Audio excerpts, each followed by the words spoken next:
Garamantes, the desert people that harvest water. What if the most hostile desert on Earth was once home to a thriving, urbanized civilization, one that built cities, farmed crops, and engineered water systems stretching for kilometers beneath the sand? Between roughly 500 BCE and 700 CE, the Garamantes civilization occupied what is now southwestern Libya. They weren't nomads scraping by.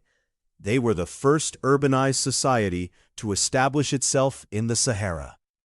Their territory covered more than 180,000 square kilometers, roughly the size of Washington state.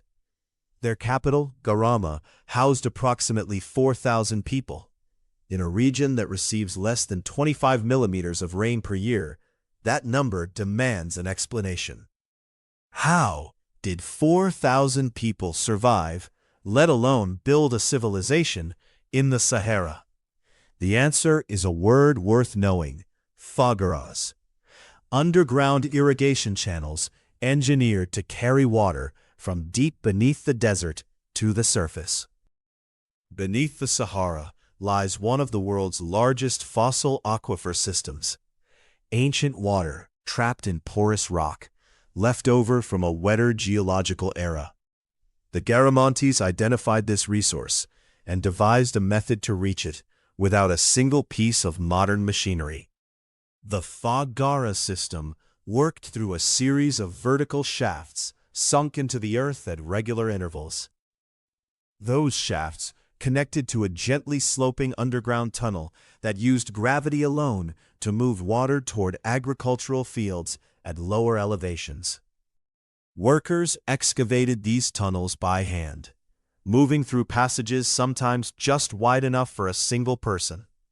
Maintaining a consistent downhill gradient across kilometers of underground rock, by hand, by eye, is an engineering feat that holds up against anything the ancient world produced. Some individual fogaras extended up to 4.5 kilometers.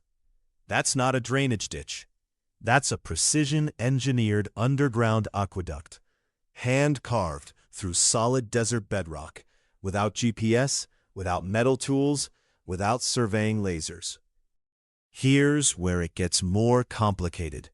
The Garamantes didn't develop this technology in isolation. Camel trade routes connecting Persia to the Sahara carried knowledge of a nearly identical system called qanats, and the Garamantes adapted that knowledge to their own geology.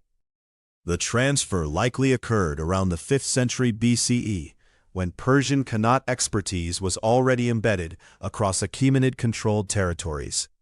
The route ran through the Libyan coastal corridor, through Cyrene, before reaching the Fezan interior.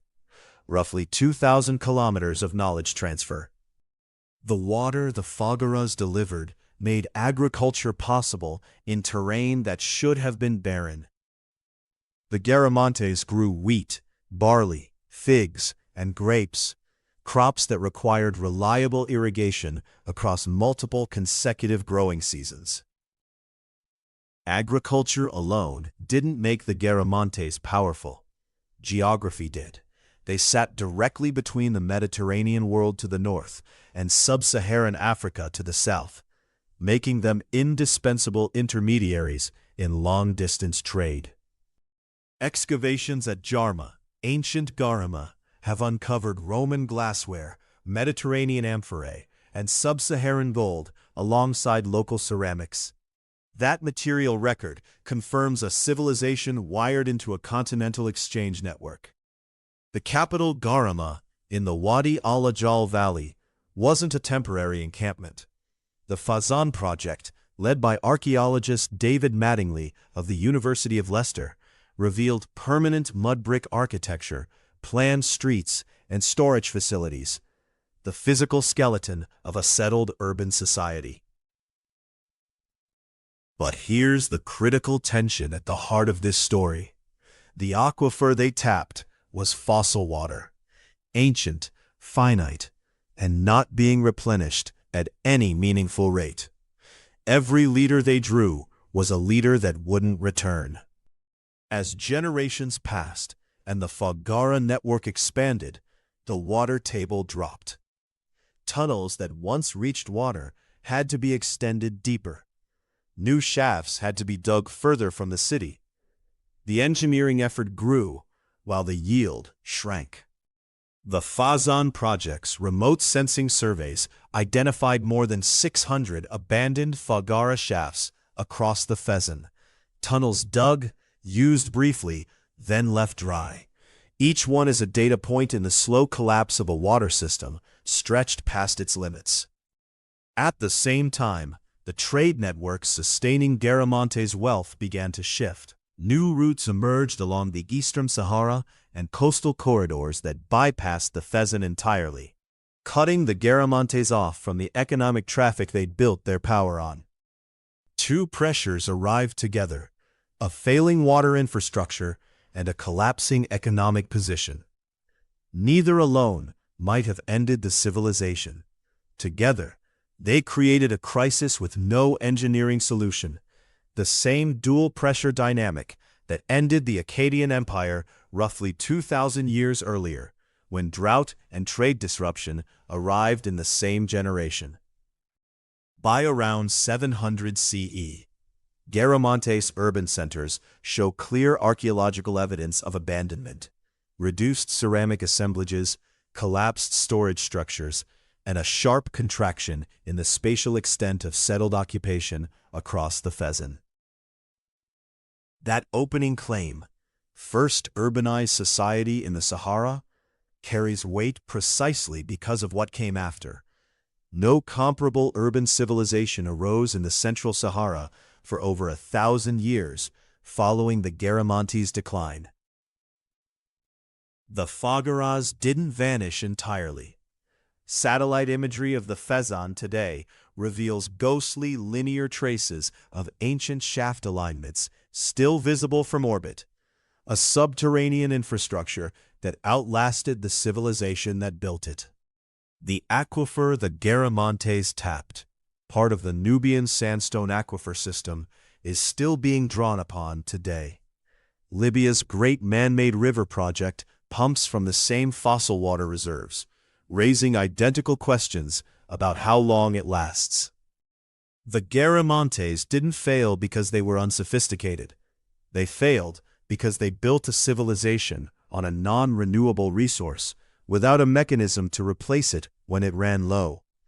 The Ogallala Aquifer beneath the U.S. Great Plains is being drawn down 8 times faster than it recharges.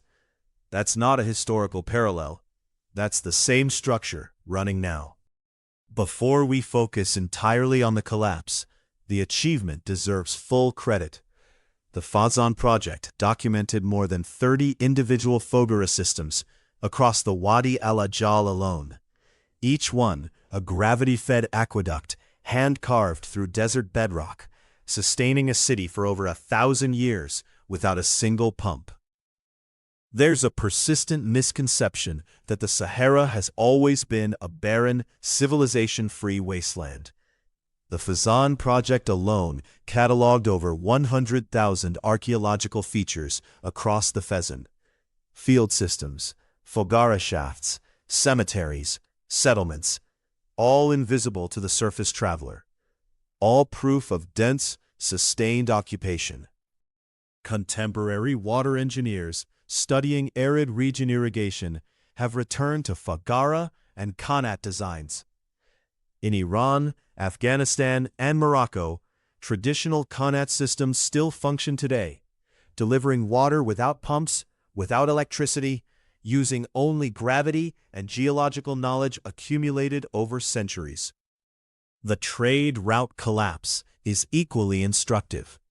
Economic geography isn't fixed. When the routes moved, the Garamantes had no alternative revenue base.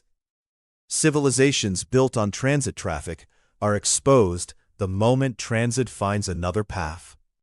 Historians of collapse consistently find that civilizations rarely fall to a single cause. Joseph Tainter, in his 1988 study, The Collapse of Complex Societies, argues that declining marginal returns on complexity accelerate breakdown, a framework that maps precisely onto the Garamantes. More tunnels, more labor, less water. One detail from Garama stops most visitors cold. The Fazan project uncovered a cemetery containing over 45,000 individual burials within the city's boundaries. A density and depth that confirms just how continuously and densely this desert capital was occupied across its 12 centuries of existence. We opened by asking whether the most hostile desert on Earth could sustain a thriving civilization. The Garamantes answered that question for 12 centuries. The Sahara wasn't the obstacle. Finite water and shifting economics were. Those are solvable problems, until they aren't. The real lesson of the Garamantes isn't that they failed, it's that they succeeded for over 1,000 years by engineering around scarcity. The clock started running the moment they stopped asking how long the water would last. Thanks for watching. If you enjoyed this video, subscribe for more.